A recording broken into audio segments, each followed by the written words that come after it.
sortit et suivit, ne sachant pas que ce qui se faisait par l'ange fut réel, et s'imagina avoir une vision.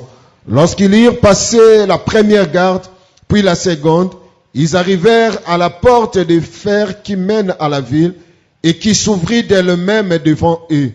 Ils sortirent et s'avancèrent dans une rue. Aussitôt l'ange quitta Pierre. Revenu à lui-même, Pierre dit, « Je vois maintenant d'une manière certaine que le Seigneur a envoyé son ange et qu'il m'a délivré de la main d'Hérode et de tout ce que le peuple juif attendait. » Amen. On acclame pour la parole. Ofandi lokola molongi. On acclame pour la parole. Betela Yesu maboko. Amen. Que Dieu nous aide et parce que ngonge poussani tellement makasi.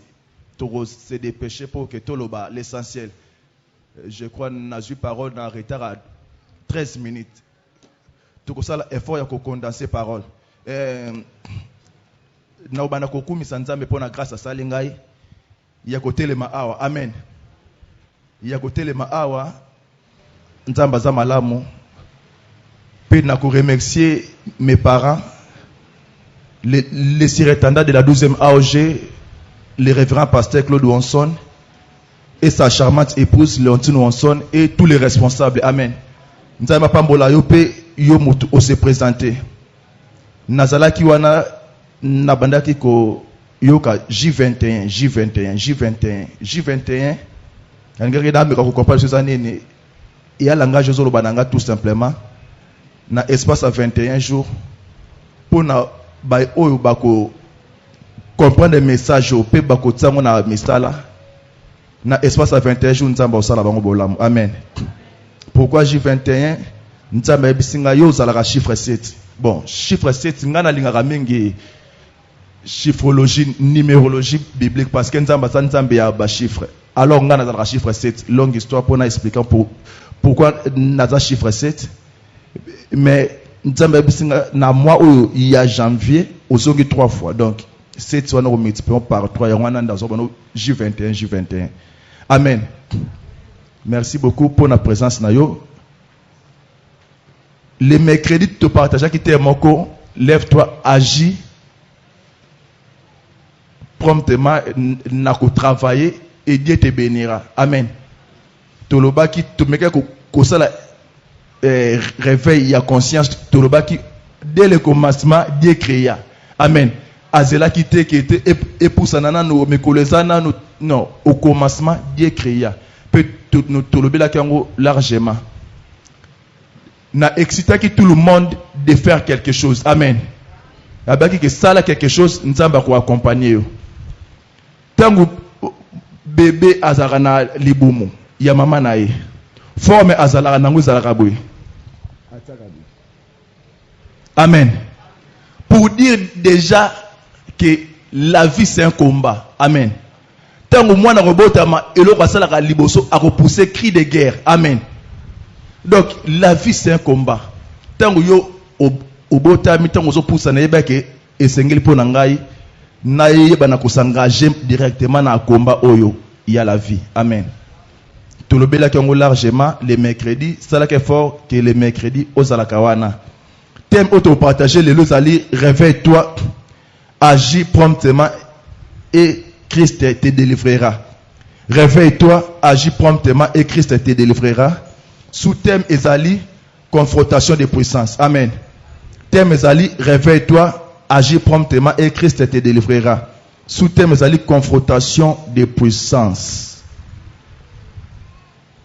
Aussi, kotanga lertir awa.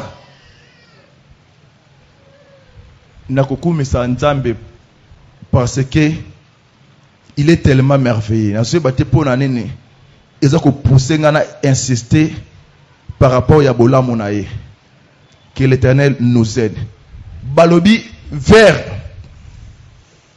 les mêmes temps, le roi Hérode s'est mis à maltraiter quelques membres de l'église. Amen. Roi Hérode Oyo, Azali Hérode Agrippa. Amen. Azali petit-fils, il y a Hérode le Grand.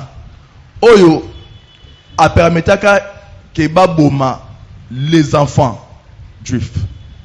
Donc ce que petit-fils n'est yéondé, Hérode Agrippa. Au moment que eza famille ya basanguinaire. Amen. Famille moko bizarre. Tangu yepe aye à se mettre à maltraiter les membres de l'église. Abandena nous na ko décapiter Jacques ndeko ya Jean. Abomi enano. Et le col a remarqué que manière ya ko agir bongo et bandeki ko sepele ça ba juif. Il fit arrêter Pierre. Le col a remarqué que bandeki ko sepele ça ba juif. Il fit arrêter Pierre. Mais avant que bakanga Pierre, mais avant que baboma Jacques, Pierre, Jacques et les autres disciples, bakomaki ba ami ya Nzambe. Lobamen. Bakomaki ba ami ya Nzambe. Donc yangwana na fandi ani lo banaka reya. Et le reste peut sanga comme reya isate.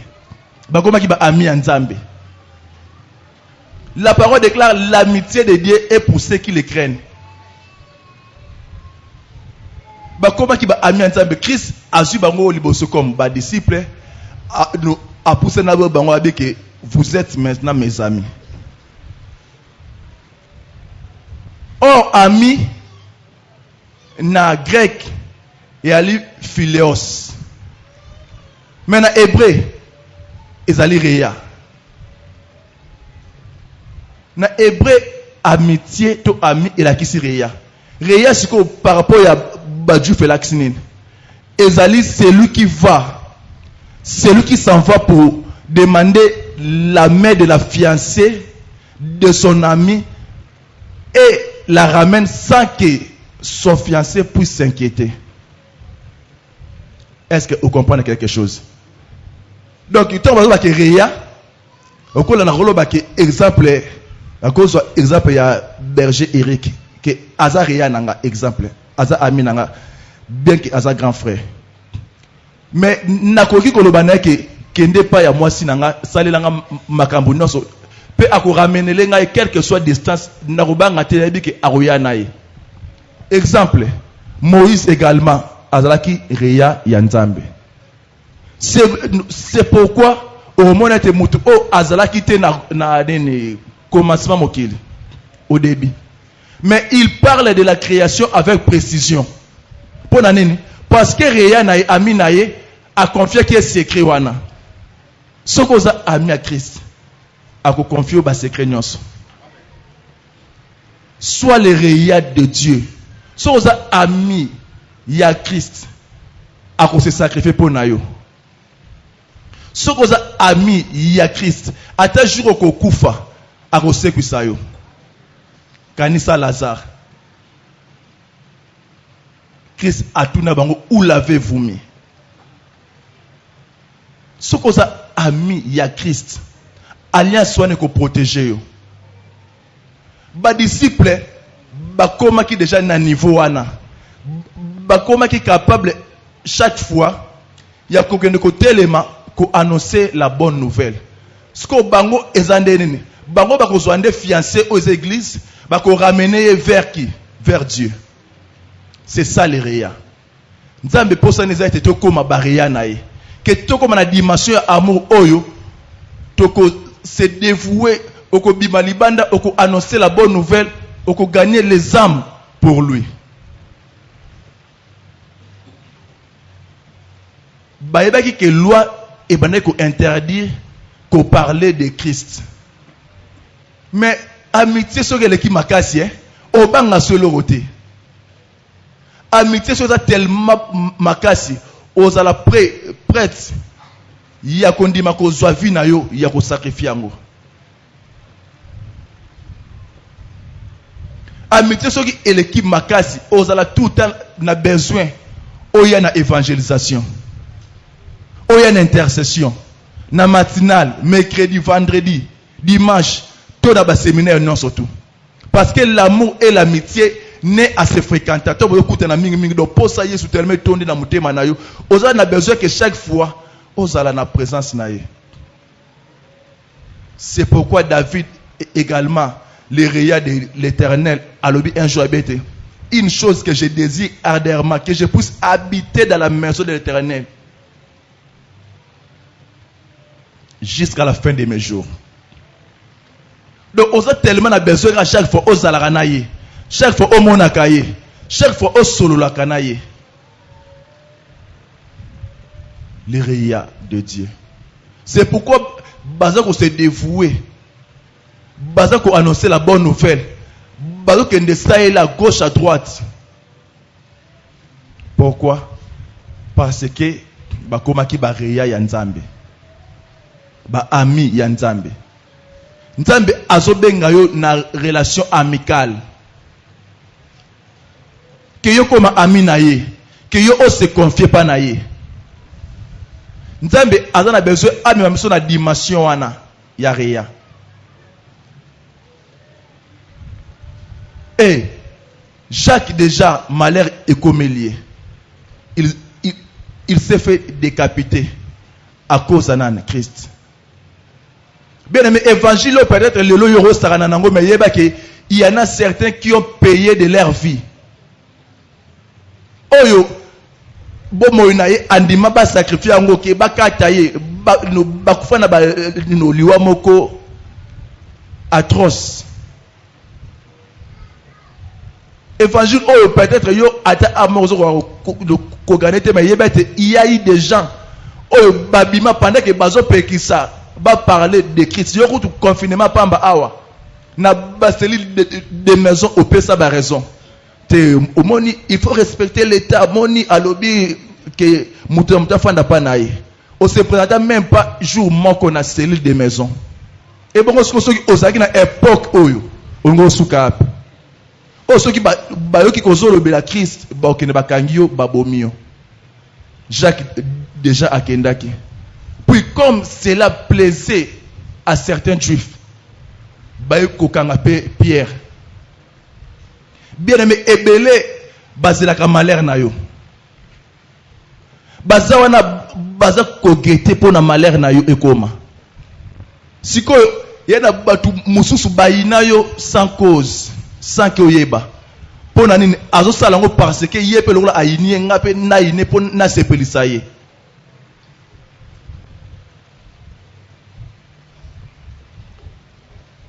Bakangi pe Pierre. Kolo yo benga kingai pona suka na nzela te nakoma kino na suka ya mobembo nangai bongo yo laka kingai ete yo kotika ngate ete yo kozala nanga kino suka ya nzela. Alakaki que je serai toujours avec vous. Bien-aimé, bazawana bazozela kaka malheur na yo. Bazawana posa na bango ezake bamona yo échoué. Bazawana posa na bango ezake baseka yo. Au monde, il a joui vraiment. Comme cela plaisait aux Juifs, il fit arrêter Pierre. Oh yes. Atana katina mai bambonge pemi pepe yotika kibaye kolite yonde yo benga kibango. Salandenge moko nanga wana mi pepe koya kumbanga inangolu na yo kino suka ya nzela yoyebi motema oyo elikya mobimba se na yo soki ote Nzambe nanga nanyako kikosunganga wanana kobondelaka pesanga eya nokolo nayebaka tango nyonso ete yotiki nga te. Oh yes. Que ne triomphe pas, que les nations soient jugées devant ta face. Wana David. À lui que l'homme ne triomphe pas. Bien aimé, nakobima Seigneur, que l'homme ne triomphe pas. C'est la malheur, mais comme que l'homme ne triomphe pas. Que l'homme ne triomphe pas. Que les nations soient jugées devant ta face. Pierre Afandi Bayeko Kangaye. Akende ça la prison. Hérode Agrippa zonga sa force na ye. Ayebete ezala mutu moko. O azala makasi babengaka elombe. Oh, ebite on a message oh depuis on a préparé message mais nazoyembaka nanga kaka. Nazoyembaka kaka depuis kala nazoyembaka depuis le jeudi. On a préparé message nazoyemba. Vendredi ndenge samedi ku tout ezala kité. Tongo a peu esprit dans ko continuer ko adorer. Mais tango za ko adorer zoyemba nzembo nini? Nzembo oyo Alléluia baba chilobu chetu Yesua unazareta chilobu chetu Yesua unazareta chilobu chetu Yesua unazare. Alléluia baba chilobu chetu Yesua unazareta chilobu chetu Yesua unazareta chilobu chetu Yesua unazareta. Alléluia baba banjelu loye tulo banzambi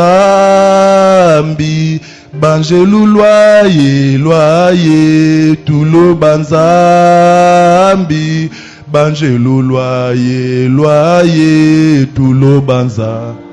Oh yes. Chilobu chetu elakisi l'homme fort. Muto akasi na ngai ezali Yesu oyo ya Nazareth. Banjelu loye banj boya toyembela Nzambe. Bien aimé, lelo Nzambe ako associé le surnaturel na vie na yo. Bakangi Pierre bakotisi na prison sous une haute surveillance, non seulement des soldats mais des escouades également. Escouades des militaires bien formés. Baza bien formés pour la mission spéciale. Atelier 4, il y a le la garde républicaine au salib mabio le police akangayo yemoko mais batinelo na ba moura na ba garde adani président ba surveiller. Chacun avait l'intention de le faire comparaître. Pour ceux qui va faire comparaître, il sait qu'il va rebomailler. La confrontation des puissances. Atindi oyaye armée. Et bazalaki na ko surveiller Pierre. Non seulement bakangi Pierre, mettons aux autres en alertir. Non seulement bakangi mais balié les sous. C'est pourquoi au monde a été au côté dans une prison satanique. Aux non seulement emprisonnés mais également liés. Au commun à l'imitation il y a un mouvement. Maram sous moi ça les a société. P nakatikati naye des soldats, bas surveillants, bas escouade. Prison on a 3 barrières. Place au Pierre afandi sur obimi. Donc impossible de sortir.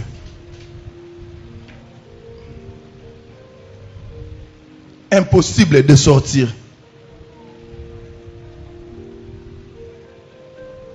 Pour ça, les années, et tu vas faire corrompre. Donc, pendant la période, il y a pain sans levain.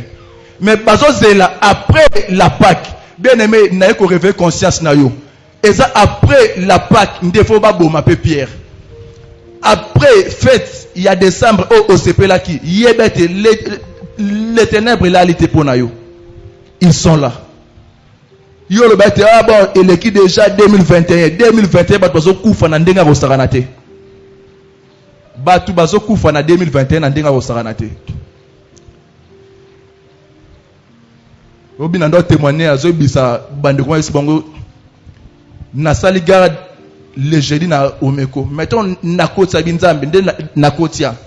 Kobanda na médecine interne, pédiatrie, gynéco, urgence, wap, partout. Les loliwa awa, ezate. Pour Nzambe, asali yango bongo, amen. Ezara romona na Omeko, osali garde, ke ba département nyonso tuana, ke ata muta kufate, ata morote. Pe na transféré pe atate. Na décembre bako fait tellement mingité, mais na janvier bazo kufa mingo le décembre. Pour ça na bango était après fête. Pierre pe asalanine akufa. Loro zali période ya pain sans les fêtes bomba inano. Après fête oyo, ya Pâques et sengela kufa. La parole déclare l'Éternel n'accomplit pas les désirs des hommes méchants afin qu'ils se glorifient. En permettre. Pierre bakangiye bako fait comparaître lobi na batongo, mais Pierre dormait. Ah, heureusement balobi anouza ana réveil. Pierre dormait. Est-ce que okoki ko s'imaginer Paul na Silas pe bakanga ki bango, mais et pendant la nuit il priait. Mais Pierre dormait. Pierre Azobo s'en été na batongo bako décapité payé tongo problème comme lui dormait. Réveille-toi, agis promptement et Dieu te délivrera. La parole déclare heureux l'homme qui prie pendant la nuit. Heureusement biso bato mardi to lobi non biso photo za la kakawa.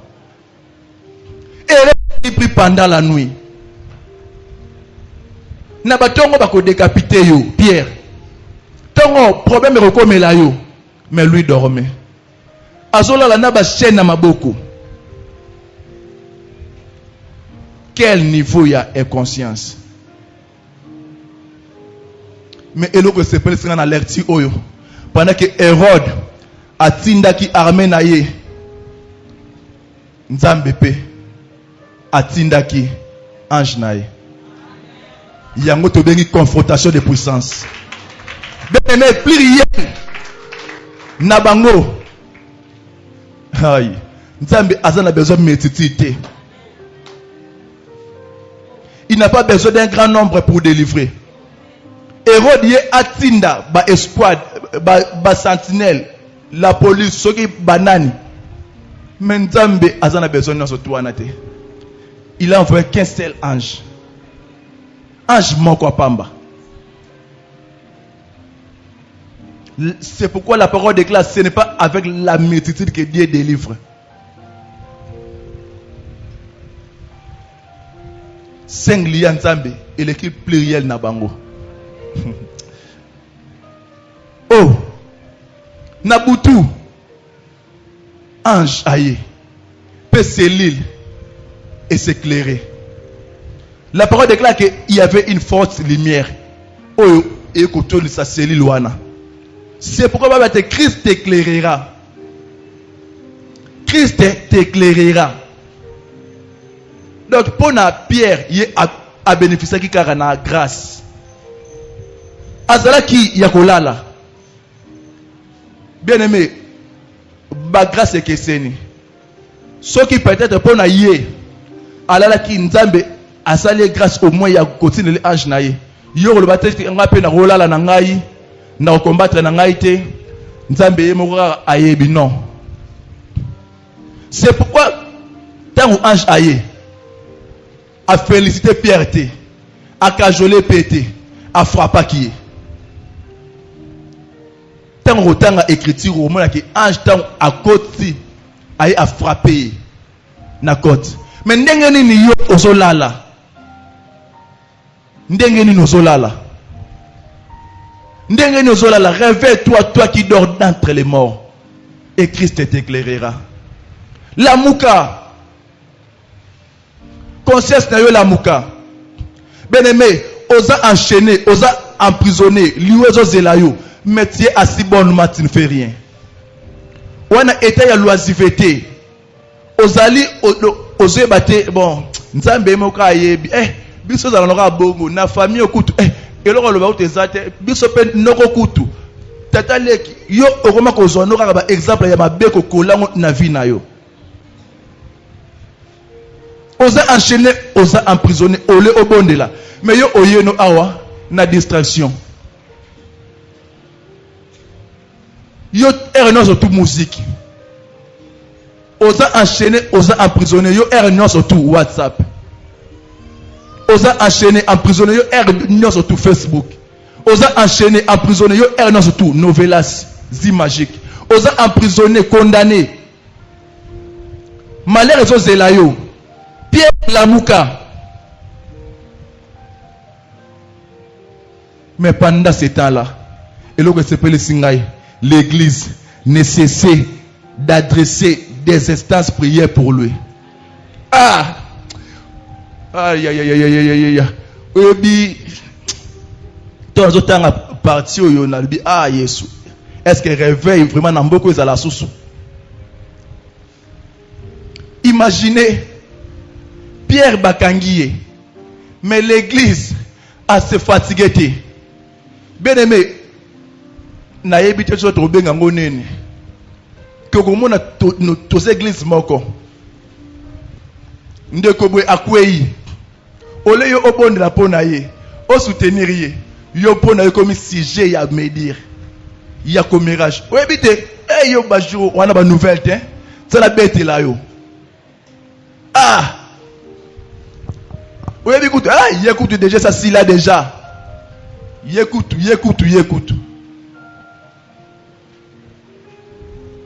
Ah, nani, c'est quoi now? Bah, jour, on a l'information, si qu'il y a l'église. Tu écoutes, on a une bête là. Il y a l'information, si qu'il y a. Vu nos Hollandais là, tu es enchaîné, emprisonné. On a eu la délivrance, on a eu la pone Nzambe, on s'est réveillé, Nzambe, salé langa. Mais yo. Aux Hollandais là, yo comme le roi inspecteur. On a des informations tout le monde dans l'église là. Bajou na moni bomi balé. Bajou na zone monde là, yo au monde naka voyante.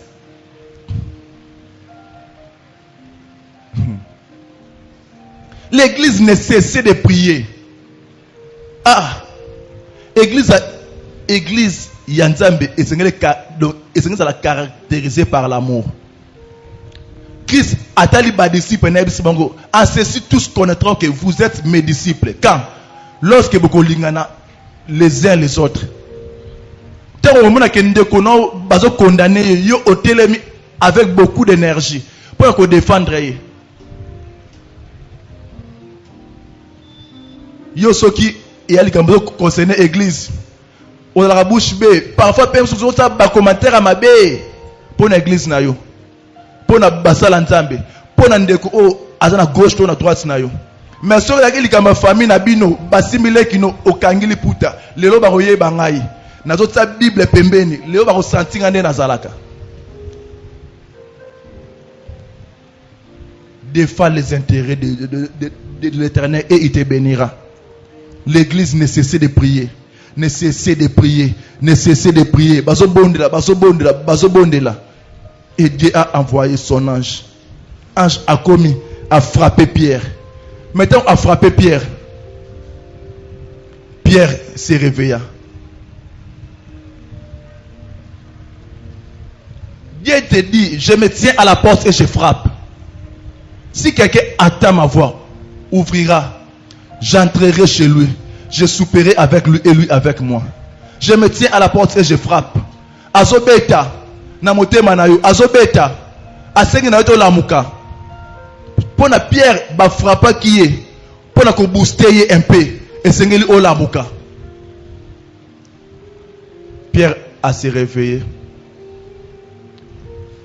La parole déclare, ba chaîne et kwe yango moko. Ba chaîne et kwe yango moko. Tika ete tongo ya lelo ba chaîne oyo bakanga yo tango yo so conscience ya ko se réveiller ekuya ya ngomoko. La parole déclare c'est pour la liberté que Christ nous a affranchis. il y a maintenant donc aucune condamnation pour ceux qui sont en Christ. Condamnation non surtout et ben ko peser likolo na yo.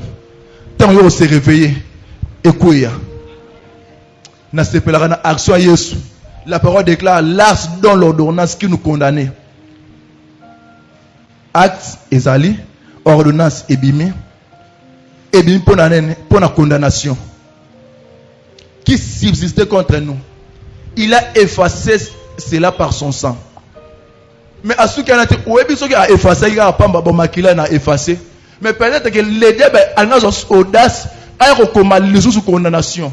Mais la parole continue en disant il a dépouillé cela par sa main puissante. Donc, moi, je ne vais pas condamner le sous. Exact. Nous avons aussi réveillé. Réveille-toi, toi qui dors, et Christ t'éclairera. Réveille-toi et agis promptement, et Christ te délivrera. Et ça, année la confrontation de puissance. Bango batindi armé na bango, mais yespe atindi oyaye. Et Pierre a se réveillé. Pierre a ngabima. La parole déclare ne sortez pas avec précipitation. Ne sortez pas avec précipitation. Pierre kobimana noté. Zala wana. Wana ya sentir na yo. Latango. Wana basanda na yo. Chose-toi. Pierre angabima âge a récupéré sur eux. Manteau na yo. Latango. Bien-aimé, la parole déclare si le Fils de l'homme vous affranchit, vous serez réellement libre. Nzambe akokite ko délivrer yo atika yo na pauvreté. Te biso oya biso na nini lola kuna tokozwa bomengo na biso oya biso sa awate moni biso lola kaka. Bien aimé ba ko sauter lola prado ezate. Lola ba shawarma za la raté. Kuna za louange na adoration. Oyo Christ alaga ki ba disciple na beke vous aurez sur cette terre les centiples et au ciel la vie éternelle. Donc esengeli e bandana noapi awa Pierre récupérer oyayo bato ebele babima na ba prison babima membre lui donc pamba bongo maboko pamba. C'est pourquoi bakoma ko jalouser les autres. Ah frère ana mona ke clarté serana bona ba science obi yende amona ke na elatelinana yende orobandaka ko jalouser parce que la pauvreté est attiraka jalousie. Pierre récupérer zayayo. Pierre lata yango ezayayo. Pierre okoko bima na présenté sans que ozanga sentir. Sentir ils ont représenté vérité. Sandales, zèle de l'évangile. Manteau et ali habit précieux, habit de royauté. Ce qui pona Bartimée et Seigneur pona a jeté son manteau, mais pona Pierre et Seigneur kosanen ko enfiler yango. Ce qui pona Bartimée et Seigneur a jeté son manteau, mais pona Élisée et Seigneur sanen enfiler yango. Manteau et vous permettre de séparer Jourdain. Manteau et comme maillot vers ta destinée. Manteau et représentera peu onction. Manteau et que permettre de couvrir nudité na yo. Genèse 9 23. Manteau. Bien-aimé, là ta manteau na yo. Manteau. 2 Timothée 4:3. Paul a lobby, lorsque tu seras à Troas, apporte-moi les manteaux que j'ai laissés chez Carfis. Les manteaux. Ben aimé, ceux qui ont tika manteau na yo, tika te nzambe aime ko récupérer ngo song sela yo. Ceux qui ont tika bonheur na yo, na ba prison satanique, nzambe a récupérer ngo song sela yo. Ceux qui ont tika esengo na yo, na ba prison démoniaque, tika te nzambe a récupérer song sela yo. Oh, surtout et quand quelque part que le Saint-Esprit a localisé yango azongisela yo.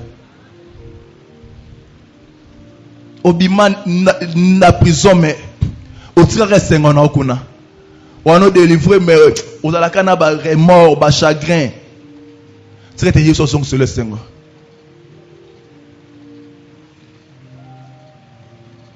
Obima na prison mais ozomona que vie ezo changer te. Richesse na yo, bonheur na yo, élévation na yo, grandeur na yo, prospérité na yo. Nzamba zongisela yango. La bonne santé, nzamba zongisela yango. Réveille-toi. Si on s'est réveillé, Bachene kokuya yango moko.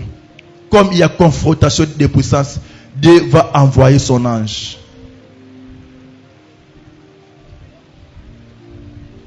Pierre a latino surtout. Aleki bangwana. Bwana bango yakolala. Oh.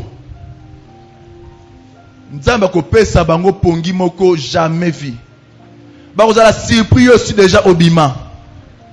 Première garde, deuxième garde, troisième. Puis Pierre a se rendre compte que t'es et a ndoto tes âmes solo. Ah, bien aimé, j'ai été rassis que on s'en sale loyo bon la ndoto mes ndoto tes âmes solo. Et solo. Bien aimé, nous prêchons un Dieu vivant, un Dieu puissant, les redoutables. Oh, ata vi na yo eza bololo lokola Congo bololo. Ata vi na yo ezali bololo lokola kinini ya Faramakina. Nzamba koya na sikeri ya kulungongo. Ah, vi no koma sikre. Vi no koma sukali. Vi na yo changer, vi no ko la transformer. Nzamba koya la yo di nouveau. Puis akokomisa banguna na yo. Ba diabétique. Pour que ceux qui meka sukali belé wana basa la coma diabétique, coma hyperglycémique. Bon meka ko simba te parce que vie na yo déjà échangé. Todo te aye so za na bo moy. Réveille-toi, agis et Dieu te créera. Et Dieu te bénira. Réveille-toi promptement. Kotika la bongo te ange abeta qui abete. Réveille-toi vite. Réveille-toi promptement. Tika ko réveille bien-aimé. Vie est réelle. Tika ko réveille. Pierre Abimi accompagne que Ezam Makambo solo nzamba sala théâtre était bien aimé. Ce n'est pas de la télépathie. Ezaba histoire te. Ezali nzambe ya bomoy. Le Dieu d'Israël. Mwana yemba ki awana chiluba na bete chilobo chetu. C'est le puissant de Jacob.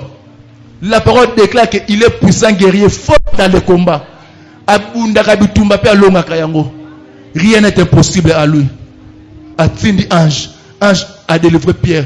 Pierre a se rendre compte, n'a commis affranchi. Bien aimé, on se rend compte que condamnation est pété sous les colonnes. On se rend compte que et l'autre vous avez dominer le sous-souté. Parce que Christ va intervenir. Réveille-toi. Christ va intervenir. Réveille-toi. Agis promptement. Christ est derrière toi pour t'éclairer. Alors c'est la part na yo. Pierre a se rendu compte que ça m'a solo. Solo se diriger direction nini. Bon fona kende pas ba frère kuna. Ake kuna abeti porti boy. Fio roi dako fungolela atali boy Pierre. Aganga bi non. Akimi na sengo. Pierre a libéré. Pierre bien aimé, est-ce que église le roi c'est la peine na mariage na yo. Libération na yo. Ata ba boy ke nzambe a imposé zalara bongo. Bazo sepe la Pierre Abimi mais peut-être sur la kingana yo ba libérer ndenge nini yango ozo baye pour la bénédiction de konayo ozo baye peut-être yem de sungolo bien aimé lobi to éviter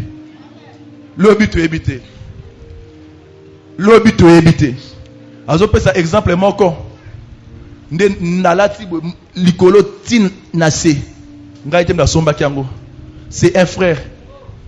Tokutana na église ozo partager net ton ake France soki asali koli na bande kone abosa na kanga ite. L'église c'est une famille. Mutaro sungolo do yebiete. Peut-être ozo combattre les lots. Peut-être yende mutaro sungayo un jour au fana nanda kunaye. C'est pourquoi Dieu m'a dit ben temps ozo diriger jeunesse. comment traiter bango mingité zala cool pour peut-être lobby moko vous allez millionnaire à donc si hôpital à mounene a bengi médecin directeur lobby a mutoye bango te bien aimé zala cool zala humble zala simple peut-être lobby mutu ozala na pembe ni nona a ozala ministre ou éviter peut-être moko sénateur ou éviter peut-être moko pe lobby président de la République rien n'est impossible bien aimé zala humble. C'est l'église, c'est une famille. Balemba qui te kobonde la pona pierre. Roda mone sengoana akimi ole afungolelai. A annoncé yoka église. Ah ya église parfois zanga kondima. Babo sani ke bazaka la kobonde la pour que Nzambe a libéré Pierre. Et ça y était yo za libomé. Bien aimé, lipamboli na yo esengel esala ba bruit. Esengel sala ba bruit. Esengel sala ba bruit. Bah tu vas la contraire à acclamer pour nayo. Donc avant peut-être tellement moni na gauche on va acclamer la droite il y a peu chose à ta bête ma beaucoup. Esaïe ah bien aimé yo le ba ezanga est-ce que Esaïe yo za liboma ba traiter serre en Christ liboma tangango o monango. Puis, baeko fungola. Bamoni vraiment que ça qui Pierre. Parfois tu as awa. Ozobon de la médecine n'a pas la foi. Ozosenga nzambe quelque chose mais yo moko kasi na yo, tu n'as pas la foi. Nzamba osala ndengene. La foi c'est une ferme assurance, une démonstration de ce qu'on ne voit pas. La parole déclare pour l'avoir possédé, les anciens ont obtenu un témoignage favorable. La foi. La foi. Tant qu'on adresse prière na yo, il faut développer la foi. Que yebete oyo nasengie, il me fera promptement justice. Akosala. Bandima ki te kezala kiye. Mais ce que suite à histoire pour te clôturer, il sera les 5 minutes suite à histoire. Hérode. Wana na 21, 12, 21, à partir de 21. À un jour fixé, Hérode, revêtu des habits royaux, et s'assit sur son trône. Les Aragois publiquement.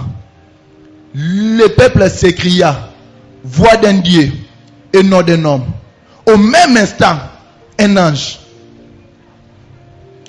du Seigneur les frappa parce qu'il n'avait pas donné gloire à Dieu et il expira rongé de verre. Amen. Au même instant, la pierre le matin, baboma kibango mutuazo tumula libulu pona yo nzambe adinisaye moko. La parole déclare, il est de la justice de Dieu de rendre de l'affliction à ceux qui vous affligent, afin que vous ayez du repos. Tant que osana mutu, tant que combattre injustement, que ba na justice ensemble. À moins que yo sala na raison. Mais si on a raison, t'es bien aimé. Les conséquences parfois sont gravissimes. Bango mongo na obando kengelaye, tongo babomi bango non surtout. Après un temps, Hérode Allah tibilamba Hérode akufa na bilamba cher. Allah tina lo lendo na non surtout afandi peuple zoganga la voix d'un Dieu et non d'un homme. À l'instant même, la parole déclare dans le livre des Proverbes, Dieu n'a pas besoin d'observer longtemps pour qu'il entre en jugement avec un méchant. Dieu n'a pas besoin, Dieu n'a pas besoin d'observer longtemps pour qu'il entre en jugement avec un méchant. Azan a besoin de la sous-souter. Au commencement de l'année, on mercredi, Nzambe akobana ko bundu ça va déjà dès ce mois de janvier. À cause de la tête non. Et sa confrontation de puissance, Dieu n'a pas besoin d'observer longtemps pour qu'il entre en jugement avec un méchant. Quand on a moi, instant même, je le déclare que Dieu puisse s'élever comme un vaillant guerrier, Rabaché Rebosa. Aïe, on a côté les mapas combattre bango, et on a côté le poursuivre bango. Il est de la justice de Dieu de rendre de l'affliction à ceux qui vous Rabaché Rebo. à ceux qui vous affligent, afin que vous ayez du repos. Nzamba banda la bango bitumba lelo. Nzamba kota na conflit na bango lelo. Akota na liesse na bango lelo. Nzamba combattre bango jusqu'à na dernier retranchement na bango. Nzambe a tellement qui se lève comme un vaillant guerrier. Bible se présente dans le bac. L'Éternel se lève comme un héros qui sauve. A tellement a rougi comme étant un lion. A rougi comme étant un lion. A tellement a poursuivre bango. A nangonga moko. Au même instant. Au même instant. L'ange de l'Éternel. L'ange de l'Éternel descendit et frappa Hérode, les grands. Bien-aimé. Bah matin à Moussous, vraiment, il y a Bible Moussous. Et je a tenté, si place à Bano Bimisaba Koussou.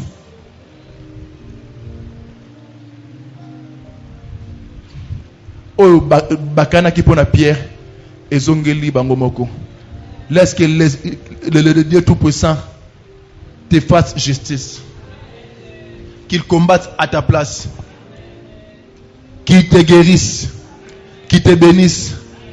Qu'il t'élève. Au nom de Jésus-Christ. À combattre Bango. À renverser Bango. À briser Bango. Pe mokileta tola que tu as un Dieu puissant. Abandonne dans la garde. Pe à quel source na commanditaire. Pour prouver qu'il est Dieu. Il n'a pas besoin d'observer longtemps pour qu'il entre à jugement avec un méchant. Que l'Éternel bénisse sa parole, que l'Éternel nous bénisse.